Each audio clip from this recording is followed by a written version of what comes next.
4교시요.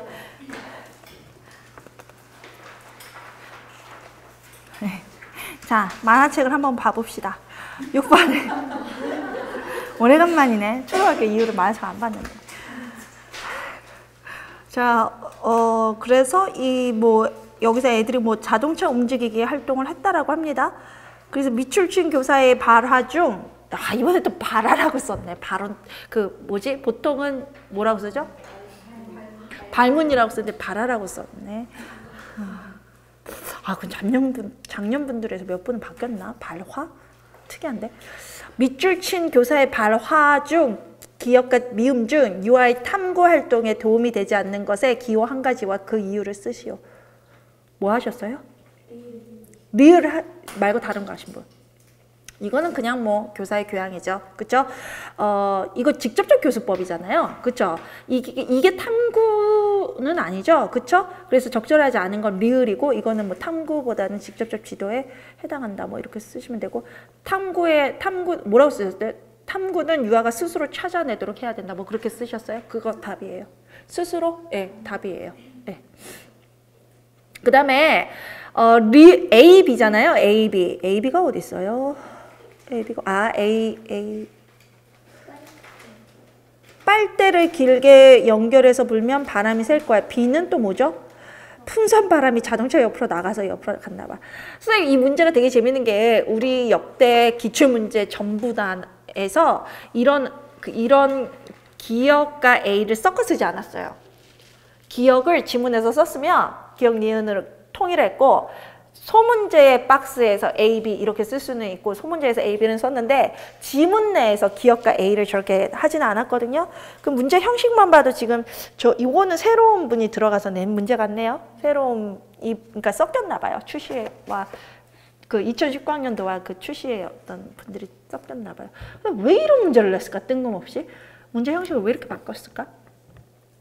그렇게 했는데 A고, B는 풍선 바람이 자동차 옆으로 나가서 옆으로 갔나 봐요. 근데 선생님, 예측과 추론 말고 딴 거 하신 분 있으세요? 일단 가능한 답이 없었죠.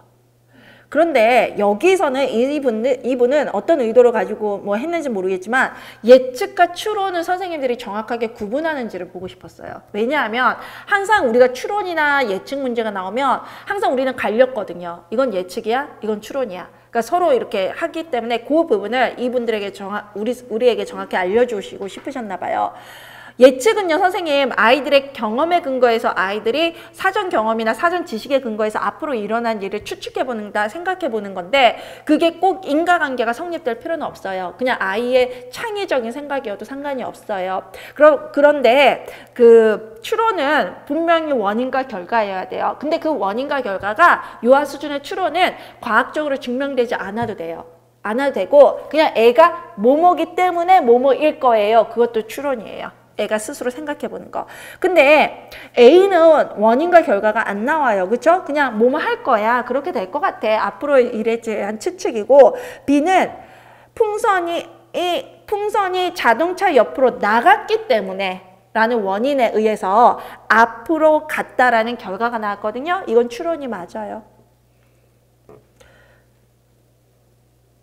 근데 거기 답에 가로가 인과관계 뒤에 가로가 닫혀야 되는데 저 뒤로 가버렸네요. 그래서 답에 대한 오타죠. 그 다음에 자동차의 출발 지점 같게 하기. 그 다음에 그래서 그거 되는 거고 문제 없으시죠? 3번. 마와 바는 바람을 이용한 자동차 경주하기의 상황이다. 그림과 대화를 보고 정확한 측정 결과를 얻기 위해 교사가 지도해야 되는 사항 2가지를 써라. 뭐 하셨어요? 출발 지점 같게 하기는 이건 틀리면 안 되는 문제 같은데요. 이거는 출발 지점과 관련해서 기존에 기출문제도 하나 있었을걸요? 그쵸?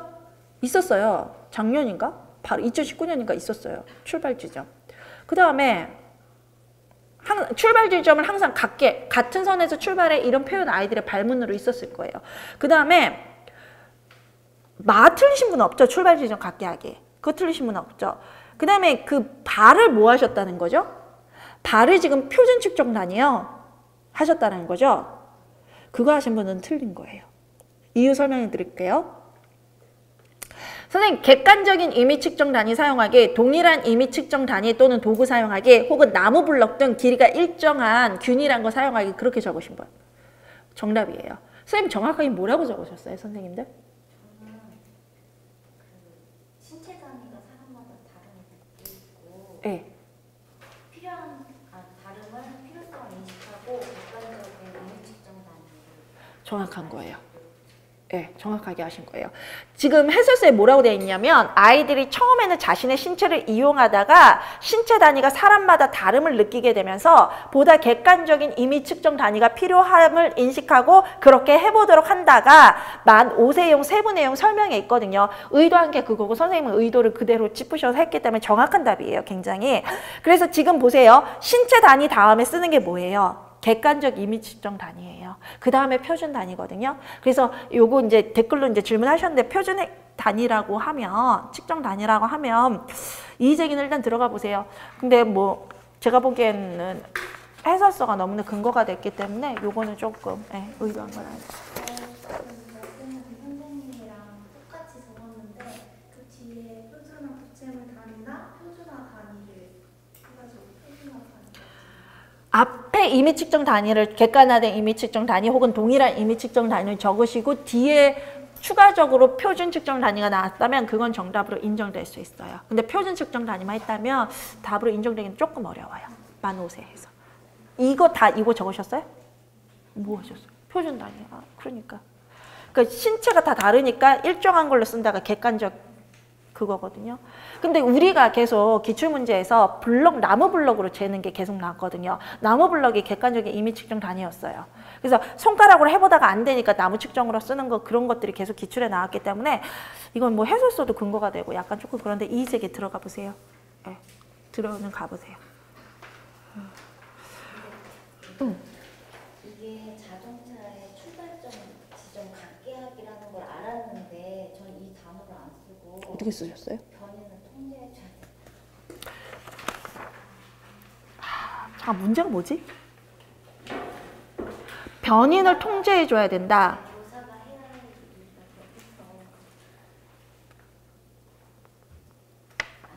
있어. 너무 그러면 너무 추상적이에요.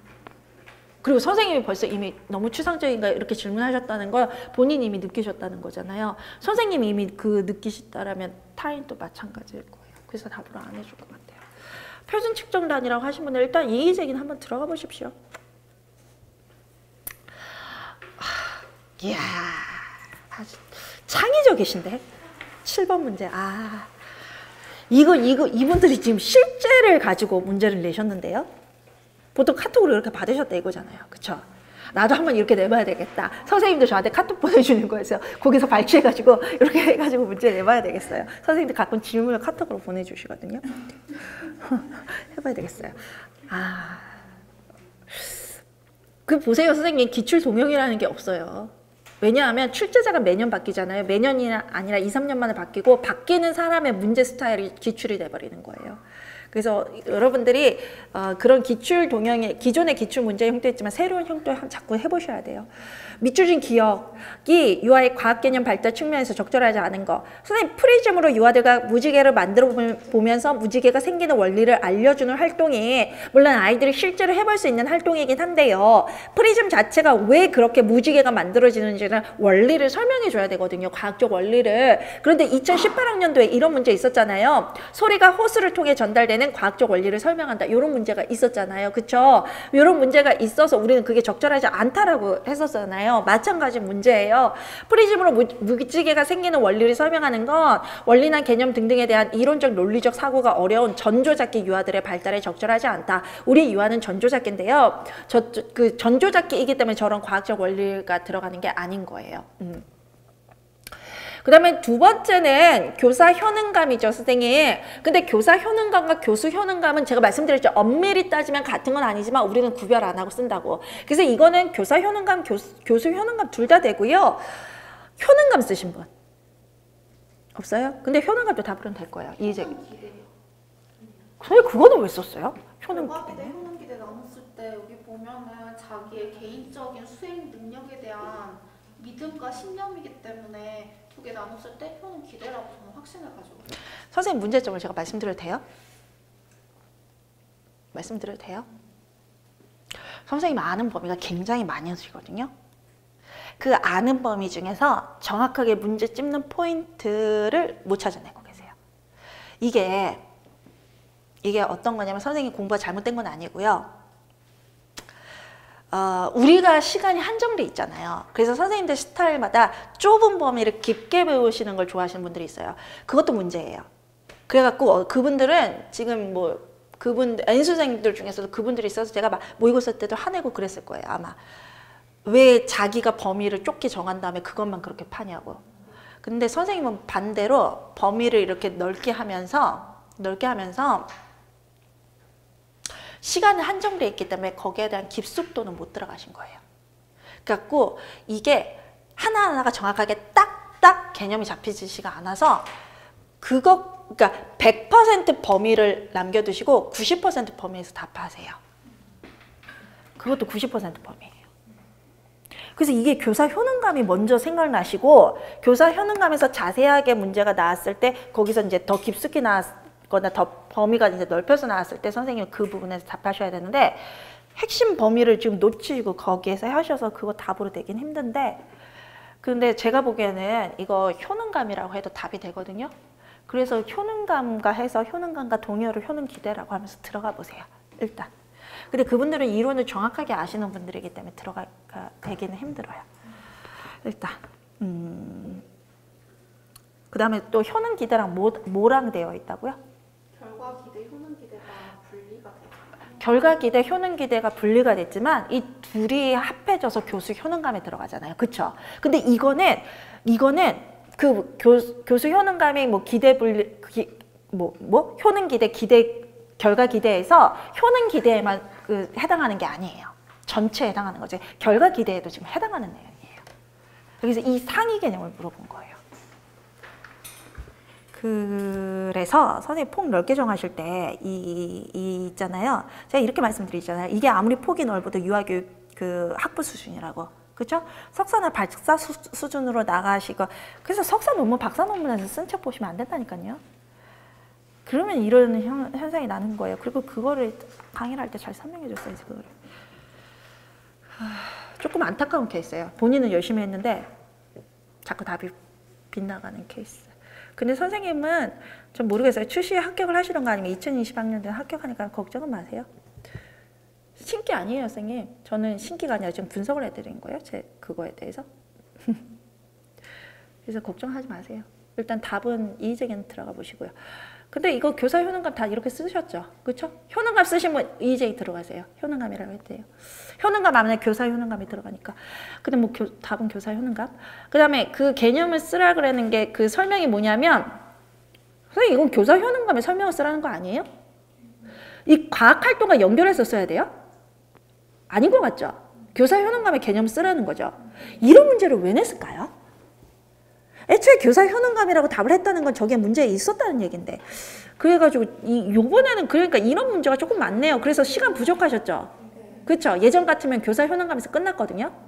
그랬겠네. 답안지도 부족하시지 않으셨어요? 안 부족했어요? 그렇죠. 빈칸 없이 빡빡하게 지금 쓰셨죠. 그렇겠네요. 그래갖고 저렇게 설명하셔도 되고 교사 효능감을 일반적으로 설명하셔야 되고 과학활동 저것과 연결해서 설명해도 된다라고 저는 생각이 돼요. 그래서 둘 다 넣었어요. 그 다음에 선생님 블루베리즙? 블루베리즙 드셔보신 분? 왜 블루베리즙이라고 해요? 그 즙 말고는 우리의 일반적인 채소나 과일에서는 저 즙이 안 나와요? 선명한 색이? 안 나오겠다. 근데 딸기와 블루베리 즙의 농도 차이를 이해하시는 분만 해야 되는데 저건 과일을 좋아하시는 분들이 하셔야 되겠네. 블루베리 즙이 진하게 나온다는 거 아신 분? 모르셨던 분? 이의제기 들어가세요. 블루제기 즙과 딸기 즙이 이의제기를 어떻게 들어가셔야 되냐면 이렇게 들어가셔야 돼요.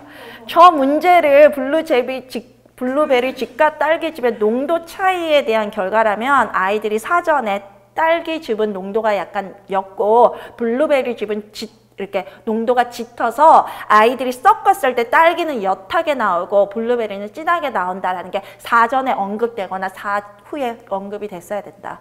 이거는 우리가 딸기즙과 블루베리즙의 농도 차이를 명확히 알고 있어야 푸는 수 있는 문제인데 그게 생활 속의 그건 교양 지식도 일반 교양 지식도 아니고 유아교육 전공 지식도 아니다. 이거는 이 사람의 개인 선호도다. 출제자의 개인 선호도다. 이렇게 불분명한 문제를 내서는 안 된다고 들어가세요. 이거 제가 써드릴게요. 카페에. 그래서 결국은 이거잖아요. 블루베리 즙이 더 농도가 해서 짙어서 색의 변화를 확실하게 알 수 있다. 그쵸? 그거잖아요. 블루베리가 또 우리나라에 언제 들어와가지고 저게 또 그쵸? 그래서 이렇게 하세요. 저는 X세대이기 때문에 블루베리 즙을 먹어본 적이 없어요. 이렇게 얘기했어요. 비와 관련해서 2015 개정 유치원 교육과정에 자연탐구 영역에 탐구하는 태도 기르기의 내용 문제 AB인데 선생님 이거는 너무 쉽죠. 그쵸? 유지 확장 그렇게 적으셔도 되고 A는 유지, B는 확장 이렇게 적으셔도 뭐 상관없는 것 같아요. 순서대로 쓰라 그래서. 그 다음에 활동의 목표로 적절하지 않은 것을 골라서 그 이유를 쓰라 그랬는데 그게 뭐냐면 선생님 이거 아셨던 분. 밀가루 만드는 과정을 알아본다가 잘못됐다는 거 아셨던 분. 이건 넌센스 문제 아니에요? 그래서 밀가루 반죽을 만드는 과정을 알아본다 했으면 맞는데 거기서 반죽 빼고 밀가루 만드는 과정이다. 이게 이제 활동과 상관없다 이거잖아요. 얼핏 보면 모르는데 이거 자세히 문제 하나하나 잘 제대로 읽었으면 푸는 문제긴 한데 뭐 그렇네요 좀 문제가. 그렇죠? 근데 저는 이해는 해요. 이분들 입장. 자연탐구는요 정말 문제 낼 게 없어요. 그래서 기존 기출문제도 보셔도 계속 똑같은 문제가 반복돼서 나왔을 거예요. 그 다음에 겔만과 갈리스트의 수세기의 원리와 그 다음에 클라멘츠 시글러의 공간 능력이 나왔는데 선생님 저거는 그 유아 중심 1번 문제 있잖아요. 공간 능력. 유아 중심이 그거 뭐지? 뭐죠 선생님? 자기 중심적 표상 아니에요? 그쵸? 그 다음에 2단계는 지표 중심적 표상이 들어가겠죠? 3단계가 객관 중심적 표상인데 자기 중심, 지표 중심, 객관 중심적 표상이 어디에 들어가요? 이걸 다 아우르는 과학적 용어가 뭐예요? 공간적 오리엔테이션인데 공간적 방향화도 동의어예요. 그렇게 나온 책도 있어요. 둘 다 답이에요. 이거 못 쓰신 분? 없으시구나. 다행이다. 그 다음에 공간 능력 두 가지라고 한 이유는 뭘까요? 공간 능력이 그러니까 이런 식으로 문제가 났어야죠. 아까 그것도 피아제 언어와 비고스키 언어도 2가지 중, 7가지 중 이렇게 했었어야죠. 이렇게 나왔어야 됐단 말이에요. 그러니까 이거는 어떤 문제는 제대로 나오고 어떤 문제는 제대로 안 나오고 그냥 시간이 없었다라고 근데 2013학년도 출시는 한 달 전에 공고 나서 그렇게 했는데 이거는 한 달 전도 아니고 2-3달 전에 공고가 났었잖아요. 그럼 이미 결정이 됐었던 건데 출시도 이렇게는 안 나왔다고요. 2013학년도 출시도. 그쵸? 단순하게 나와서 그렇지 문제 답은 분명했다고요. 그래서 이거 좀 실망이 좀 크긴 해요. 그 다음에 공간 능력 2가지는 그걸 말하는 거예요. 공간적 방향화, 공간적 시각화 2개. 근데 이제 공간적 방향화, 공간적 오리엔테이션은 동의어예요, 선생님. 기억에 들어갈 적절한 안내 문장은 그거겠죠. 뭐 지표를 중심으로 뭐 보물찾기 위치를 찾도록 안내하기 그거겠죠. 그 비슷한 건 다 답으로 되는 거죠. 그 다음에 겔만과 갈리스텔의 5가지 수세기 원리. 여기는 또 이렇게 자세히 해놓고는 그 5가지 중에서 한 가지 추상화의 원리는요. 선생님 구체물을 수세는 게 아니기 때문에 애초에 이 활동 보물 수세기에 들어가는 게 아니에요. 그렇다고 하면 그게 빠지면 4가지가 남으니까 활동 방법 4에 들어가는 건 뭐예요? 순사무관의 원리죠. 그 순사무관의 원리를 쓰라는 건지 알았는데 저도 알았는데 그게 아니라 그 지도 방법을 쓰라는 거죠. 그래서 저렇게 똑같이 방법 1, 2, 3과 똑같이 쓰시면 되는 거죠. 근데 순서무관의 원리가 들어가야 돼요. 방법 1, 2, 3에 다 들어갔잖아요. 그쵸? 순서무관의 원리에 따라 어떤 보물을 먼저 세워도 보물의 전체 수는 같다는 것을 이해하도록 세워주기 저렇게 쓰셔야 돼요. 물론 이번에 리을부터 제가 했습니다.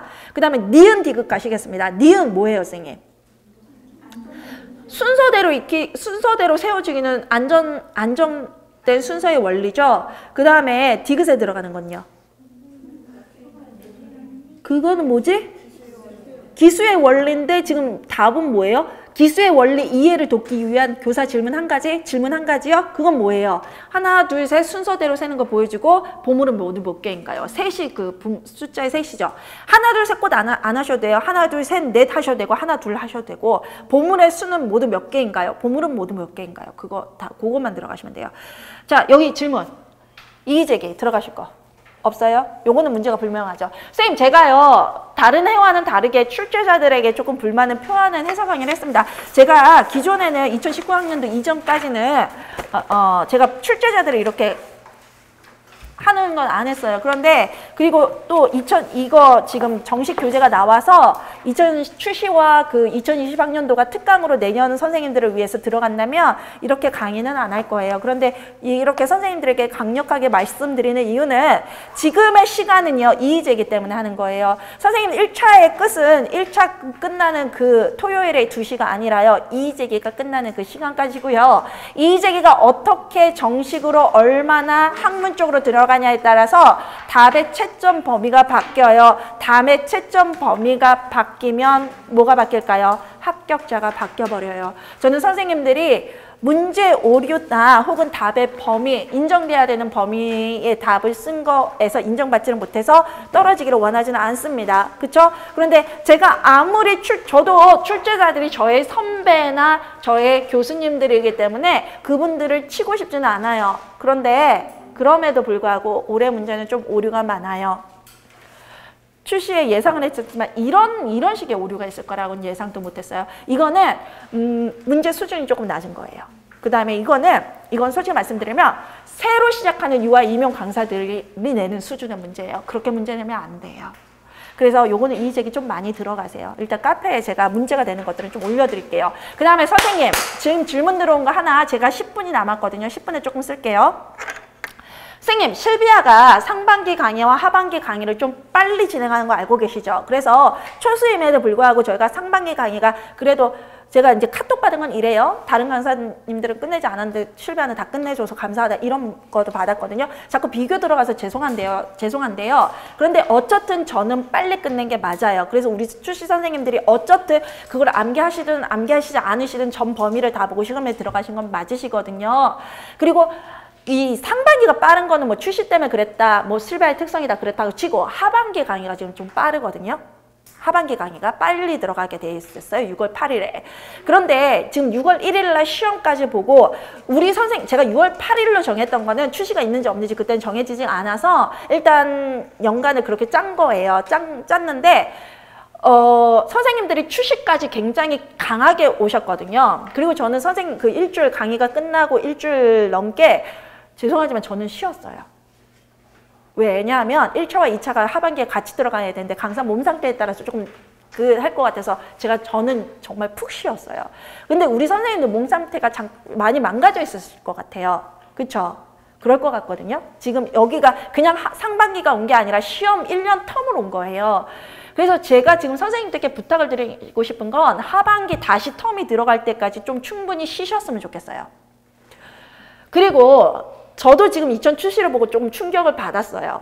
그리고 이것을 반영해서 다시 문제풀이로 갈 수밖에 없어요. 왜냐하면 출제자가 바뀌길 바라지만 출제자가 안 바뀌는 가능성을 생각해서 이거 담아야 되거든요.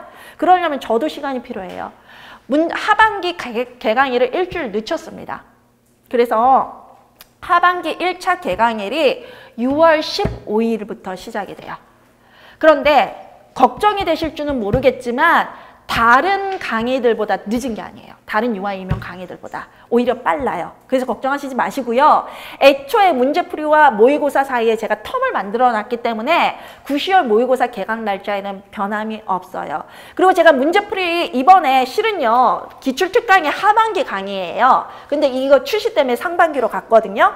그러면서 선생님들도 강의 듣는 게 많으셨고 공부하시는 거 많으셨고 저도 강의 양이 굉장히 많았고 그래서 저도 좀 휴식이 필요했고 그 선생님들도 휴식이 필요한데 선생님들 휴식을 지금까지 못 하셨고 그리고 그렇게 하면서 이제 저는 하반기 강의가 좀 여유 있어졌어요. 2차가 있긴 하지만. 근데 선생님 제가 말씀드렸죠. 하반기에 기출특강 그렇게 한 번 더 듣는 거라고. 그쵸? 하반기에 하실 분들은 2020학년도 하실 분들은 상반기에 들으셔도 다시 기출특강 들으셔야 된다고. 또 하나 제가 일요일 강의가 없어졌잖아요. 그러면서 문제풀이에 그 영역별 기출 담는다 그랬죠.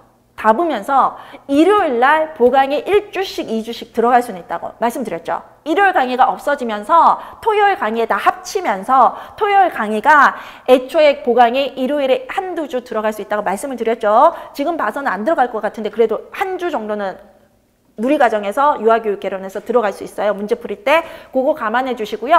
개강일은 6월 15일로 마쳤는데 선생님 저는 선생님들께 부탁드리고 싶은 것이 6월 8일까지는 좀 쉬셨으면 좋겠습니다. 내일까지 이의제기 완벽하게 들어가세요. 그리고 이의제기 들어가서 이의제기 결과 제가 말씀드릴게요. 이의제기 이상 없음으로 나올 거예요. 이상 없음은 제가 누누이 말씀드리지만 매년 선생님들의 의견을 반영하는 게 아니라 반영해서 채점 처율을 바꿨어도 이상 없음이에요. 왜? 그 이상 반영한 걸로 채점할 거기 때문에. 그래서 이분들은 그 이상의 답변을 공식적으로 할 수가 없어요. 이상 없음이거든요. 그러니까 답 궁금해하지 마세요. 왜냐하면 우리가 이의제기를 한 다음에 그 이의제기가 얼만큼 받아줬느냐는 저희가 어떻게 손을 댈 수 없는 영역이고 그분들의 100% 영역이에요. 우리가 할 수 있는 건 이의제기에서 끝나고 결과는 어쩔 수 없는 거예요. 결과 나올 때까지 기다리는 것밖에 없어요. 그런데 우리가 무작정 기다리지 못하죠. 우리는 2020학년도가 또 있어서. 그래서 그냥 월요일까지 하시고 월요일이 지난 5시부터 그 다음날 토요일까지는 푹 쉬세요. 운동도 좀 하시고 침대에서 일어나지를 마시던가 아니면 여행을 갔다 오세요. 원래 하반기 때 방학이 있어요, 선생님. 그 다음에 9일부터 개강하기 날까지요. 뭘 하셔야 되냐면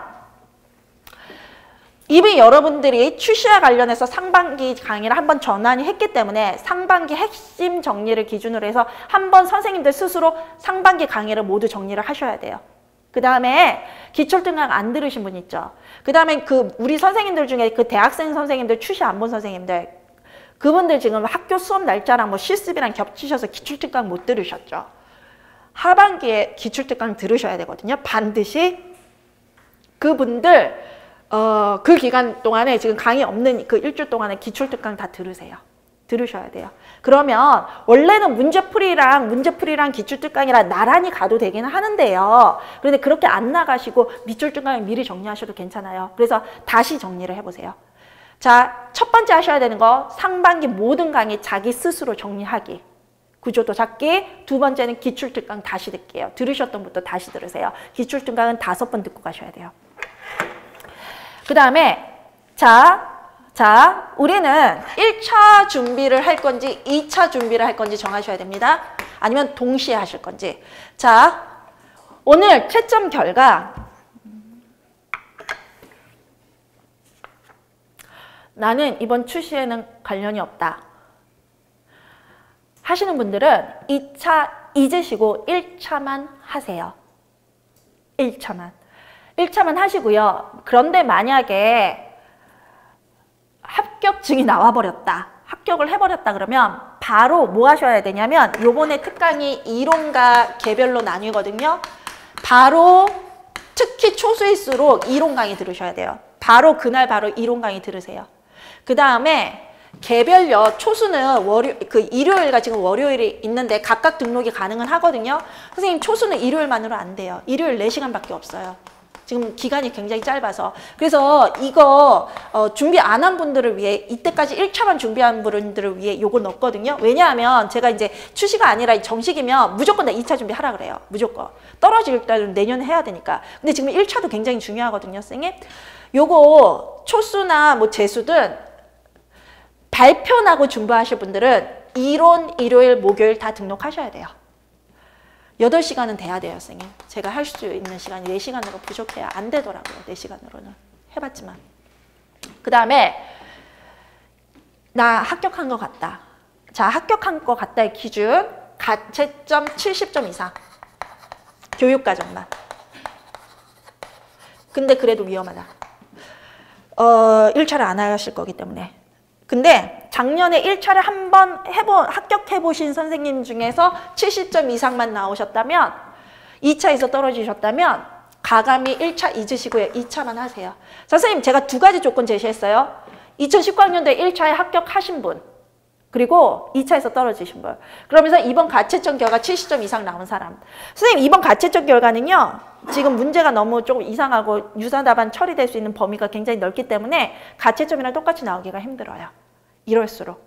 올해는 가채점을 저희가 두고 봐야 되는 상황이에요. 그런데 어쨌든 가채점 결과 70점 이상 나온 사람, 1차에 저번에 합격한 사람은 2차만. 이분들은 이론을 이미 저랑 하셨다면 안 하셔도 돼요. 이미 저랑 뭐 해보신 적이 있으시다면 안 하셔도 되는데 저랑 안 하신 분들은 이거 듣고 오세요. 듣고 오시고 이번에 합격자 발표 전에 일요일 날 수업이 있어요.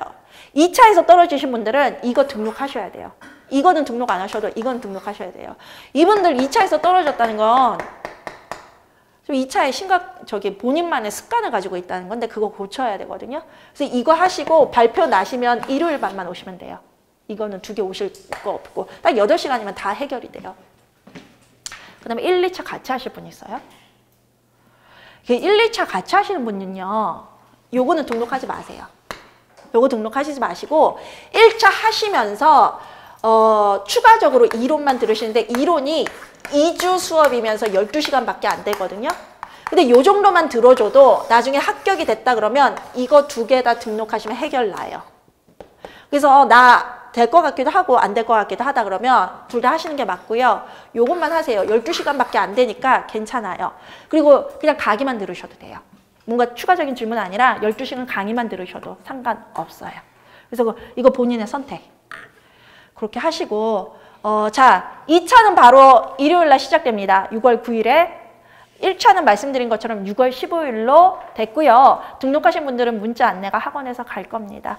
그래서 1차만 하실 분들 있잖아요. 1차만 하실 분들은 이번 주 다음 토요일까지 꼭 휴식하시고 바랍니다. 욕심 나셔서 공부하시고 싶으시겠지만요. 지금 공부 안 들어가요, 선생님. 쉬어야 됩니다. 쉬어야 뭐가 또 새 그릇에 담아지거든요. 그래서 그렇게 좀 쉬시길 바랍니다. 네. 질문이요. 있으세요? 없으세요? 하반기 때 뵙겠습니다. 감사합니다.